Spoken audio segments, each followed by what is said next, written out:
anak-anak, di sini kita memasuki materi tentang proses produksi kerajinan bahan lunak. Nah, bisa kalian lihat di layar handphone kalian, di situ ada teknik yang digunakan untuk karakteristik bahan kerajinan. Yang pertama itu ada pembuatan kerajinan dari tanah liat. Nah, tekniknya bisa berupa teknik lempengan, teknik cetak, teknik pijat tekan, teknik pilin, dan teknik putar. Yang pertama itu A. Teknik lempengan atau slab adalah pembentukan bahan keramik dengan membentuk lempengan. Teknik ini dikerjakan secara manual biasanya itu menggunakan roll lempengan. Yang B itu teknik cetak. Teknik cetak itu sendiri dibagi menjadi dua, anak. Yang pertama itu teknik cetak kering, dan yang kedua teknik cetak basah. Yang C, teknik pijit tekan atau punch adalah pembentukan badan keramik secara manual atau menggunakan tangan kita sendiri. Teknik ini biasanya merupakan teknik yang bagi pemula. Jadi teknik ini merupakan teknik yang cocok bagi pemula dalam membuat suatu karya kerajinan dari tanah liat.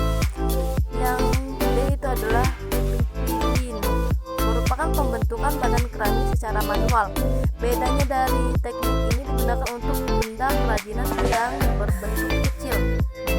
Yang terakhir itu adalah teknik putar, merupakan teknik membuat benda kerajinan dengan bantuan meja. Di sini dia menggunakan sebuah meja putar, yaitu meja benda keramik menggunakan alat putar atau kaki, dapat menghasilkan banyak bentuk yang simetris. Di sini itu sangat berguna bagi pembuatan kerajinan dari tanah liat.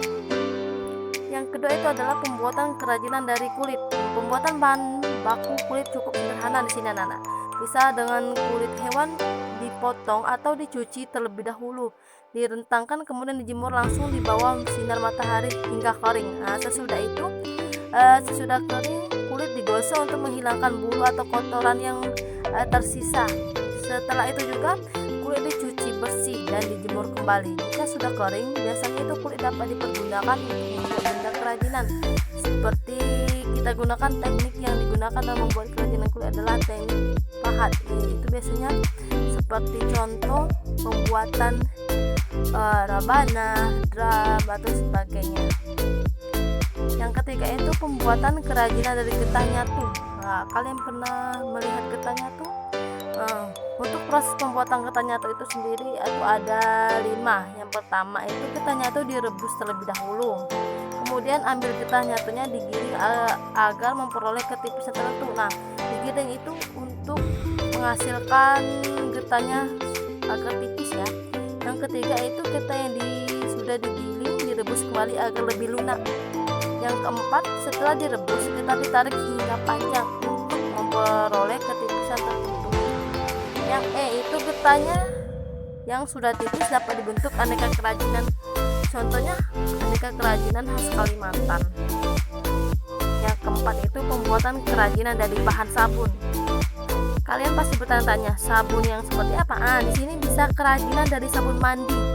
Itu dapat dibuat dengan 2 cara, yaitu yang pertama, cara diparut dan diukir. Pembuatan benda kerajinan dengan cara diukir dilakukan sesuai langkah-langkah berikut seperti kalian bisa lihat di layar. Itu ada 5 langkah.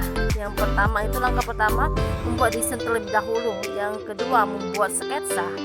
Yang ketiga mengukir dengan membuang bagian background terlebih dahulu, yaitu artinya membuang bagian yang tidak terguna ya.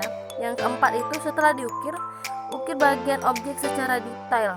Yang kelima atau yang terakhir, mengukir dan menghaluskan sabun menggunakan amplas halus agar menjadi lebih rapi. Yang kelima itu pembuatan kerajinan dari lilin. Biasanya pembuatan kerajinan dari bahan lilin ini dilakukan secara cetak atau board. Dengan cara yang pertama itu siapkan cetakan. Cetakan bisa terbuat dari kayu atau logam sendiri. Yang kedua itu mencairkan lilir agar lilinnya dapat dituang ke dalam cetakan. Yang ketiga itu cairan lilin dituangkan ke dalam cetakan tersendiri. Yang terakhir cetakan tadi ditunggu sampai dingin dan mengeras. Untuk yang selanjutnya itu adalah kemasan produk kerajinan bahan lunak. Nah, di sini banyak sekali ya fungsi dari kemasan produk. Yang pertama itu bisa melindungi produk kerajinan kita dari sinar ultraviolet, panas, kelembapan udara, oksigen, benturan, atau kontaminasi dari kotoran. Yang kedua itu dijadikannya identitas suatu produk kerajinan. Artinya di sini kemasan digunakan sebagai alat komunikasi dan informasi kepada konsumen melalui laba yang terdapat pada kemasan. Dengan adanya identitas produk maka kita para konsumen akan lebih mudah untuk mengenali suatu produk tersebut. Yang ketiga itu memudahkan pengiriman dan penyimpanan produk kerajinan.